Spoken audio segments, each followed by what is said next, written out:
தமிழ் தமிழ் என மூச்சுக்கு 300 முறை சொல்லும் ஸ்டாலின் அவர் குடும்பத்துக்கு என்று வந்தால் தமிழ் பற்றி கவலை கொள்ள மாட்டார் என்று கோவை விமான நிலையத்தில் செய்தியாளர்களை சந்தித்த அதிமுக பொதுச் செயலாளர் எடப்பாடி கே பழனிசாமி தெரிவித்தார். முன்னதாக கோவை விமான நிலையத்தில் கழக பொதுச் செயலாளருக்கு அதிமுக முன்னாள் அமைச்சர் எஸ்பி வேலுமணி தலைமையில் சிறப்பான வரவேற்பு அளிக்கப்பட்டது. அது உடன்பட்டு தானே அந்த நாணயத்தை வெளியிடுறாங்க. திராவிட முன்னேற்ற கழகம் திரு ஸ்டாலின் திமுக தலைவராக இருக்காரு. அந்த நாணயம் வெளியிடுகின்ற பொழுது அது இந்தியில் வரும்னு அவருக்கு தெரியும். அதுக்கு உடன்பட்டு தான் அந்த நாணயத்தை வெளியிடுறார். ஆக இதிலிருந்து நான் எண்ணி பாருங்க, தமிழ் தமிழ் என்று மூச்சுக்கு 300 தடவை சொல்லுகின்ற ஸ்டாலின் இன்றைக்கு இந்திக்கு ஏன் இவ்வளவு முக்கியத்துவம் கொடுக்கிறார்? ஏன்னா அவங்க அப்பா பேர்ல இந்த நாணயம் வெளியிடுறாங்க. அவ குடும்பத்துக்கு வந்தா அதை பத்தி எல்லாம் கவலைப்படவே மாட்டாங்க. திமுகவும் பாரதிய ஜனதாவும் ரகசிய உறவு இருப்பதாக சொல்லிக் கொண்டிருந்தாங்க. எங்களுடைய நிர்வாகிகளும் சொல்லிட்டு தான் இருந்தாங்க. இப்போ ஊடகம் நம்ம பத்திரிகை நண்பர்களும் நீ கேள்வி கேட்க ஆரம்பிச்சிட்டீங்க. ஆக பாரதிய ஜனதா கட்சிக்கும் திமுகவும் ரகசிய உறவு இருப்பது என்றது வெட்ட வெளிச்சமாகிவிட்டது. சில விளக்கத்தை மட்டும் நான் இந்த நேரத்தில் சொல்றேன். இந்த தேநீர் விருந்தை பற்றி நீங்க கேட்டுக்கிறீங்க. இதே RS பாரதி திமுகவுடைய அமைப்பு செயலாளர் திரு RS பாரதி ஒரு அறிக்கை வெளியிட்டார். திராவிட முன்னேற்ற கழகம் மேதக ஆளுநர் கொடுக்கின்ற தேநீர் விருந்தில் கலந்து கொள்ளாது. ஆகஸ்ட் 15ஆம் தேதி அதற்காக ஒவ்வொரு ஆண்டும் மேதக ஆளுநர் அவர்கள் தேநீர் விருந்து கொடுப்பது வழக்கம். அந்த அடிப்படையில் இந்த ஆண்டு கொடுப்பதாக அறிவித்தார். ஆனால் திமுக கட்சி அதனுடைய அமைப்பு செயலாளர் என்று கருதுகிறேன். அல்லது திமுக சார்பாக திமுக இந்த தேநீர் விருந்தில் கலந்து கொள்ளாது என்று அறிவிச்சாங்க. இதற்கு பிறகு திரு அண்ணாமலை பாரதிய ஜனதா கட்சியினுடைய தலைவர், நாங்கள் 100 ரூபா நாணயம் திரு கருணாநிதியுடைய நூற்றாண்டு விழாவில் 100 ரூபா நாணயம் வெளியிடுறாங்க, அதில் நாங்கள் கலந்துக்கிறோம், நீங்களும் மேதக ஆளுநர் கொடுக்கின்ற தேநீர் விருந்தில் போய் கலந்துக்குன்னு சொன்னார். உடனே போய் திரு ஸ்டாலின் கலந்துக்கிறார். அப்போ திமுக சார்பாக என்ன அறிக்கை வெளியிடுறாங்க? அரசாங்கம் கலந்துக்கும், திமுக கலந்துக்காதுங்கிறாங்க. வேடிக்கையா இருக்குது.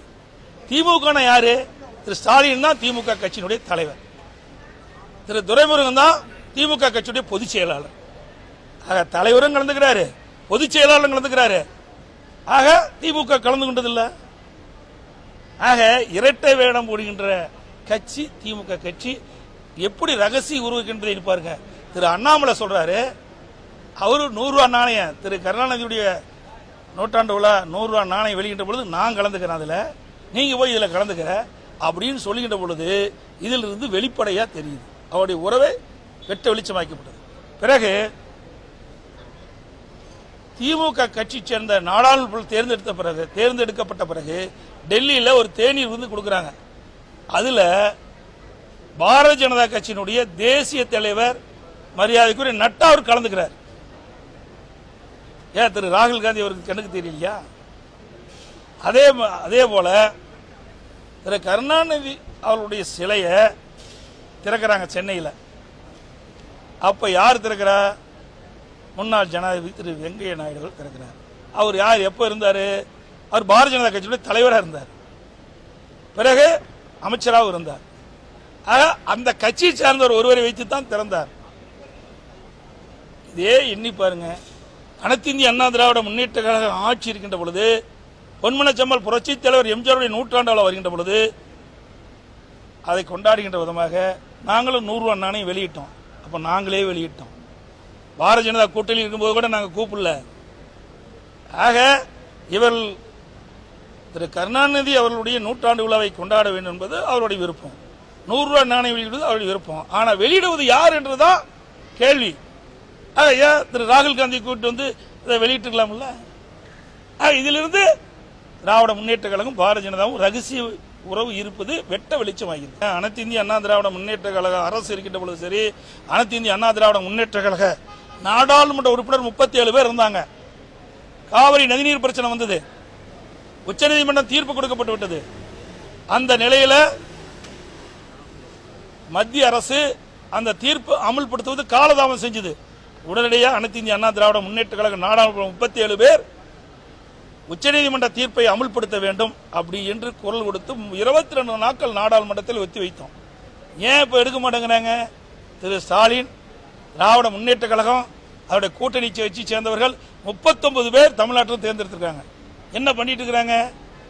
அந்த கேரளா மாநிலத்தை சேர்ந்த நாடாளுமன்ற அங்கே அவருக்கு சாதகமாக குரல் கொடுக்குறாங்க அந்த அரசுக்கு. ஏன் தமிழ்நாட்டில் இருக்கிற நாடாளுமன்ற குரல் கொடுக்கல? எப்பவுமே தமிழ்நாட்டை பற்றி கவலைப்படாத கட்சி தான் திமுக கட்சி, திரு கருணாநிதியுடைய குடும்பம். அனைத்து இந்திய அண்ணா திராவிட முன்னேற்ற கழக அரசு இருக்கின்ற பொழுது அணை எந்த அளவுக்கு பலமாக இருக்கின்ற என்பதெல்லாம் உறுதி செய்யப்பட்டு விட்டது. இதற்காக உச்சநீதிமன்றம் ஒரு அமைப்பை ஏற்படுத்தியிருக்கின்றது.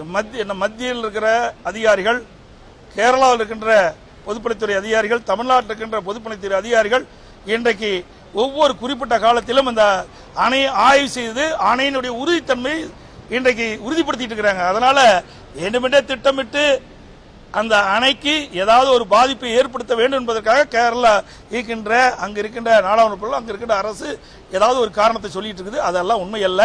ஏற்கனவே அனைத்து இந்திய அண்ணா திராவிட முன்னேற்ற கழக அரசு இருக்கின்ற பொழுது உச்சநீதிமன்ற தீர்ப்பின் அடிப்படையில் அணையை பலப்படுத்தி 142 152 உயர்த்தலாம் என்று குறிப்பிட்டு விட்டது.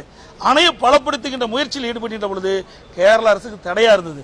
அதனால அந்த அணையை முழுமையாக நாங்கள் அதை பலப்படுத்த முடியாத ஒரு சூழ்நிலை ஏற்பட்டது. ஏங்க அவ என்ன வேணாம் சொல்லலாம், ஆனா உச்சநீதிமன்றம் என்ன தீர்ப்பு கொடுத்திருக்குது? ஏற்கனவே உச்சநீதிமன்றம் அமைத்த குழு ஆராய்ந்து உறுதித்தன்மையை உறுதிப்படுத்தி விட்டது. அதற்காக ஒரு குறிப்பிட்ட 3 மாசமோ 4 மாசம் ஒரு தடவை நான் குறிப்பிட்டவாறு இன்றைக்கு மத்தியில் இருக்கின்ற அந்த மத்திய அரசு நியமிக்கப்பட்ட அதிகாரிகள், கேரள அரசு இருக்கின்ற பொதுப்பணித்துறை அதிகாரிகள், தமிழ்நாட்டில் இருக்கின்ற அரசுடைய பொதுப்பணித்துறை அதிகாரிகள் எல்லாம் நேரடியாக அணைக்கு சென்று உறுதித்தன்மையை ஆய்வு செய்து கொண்டிருக்கின்றார்கள். அணையை பலுப்படுத்துவதற்கு உரிய நடவடிக்கை நாம் எடுக்கப்பட்டு விட்டது.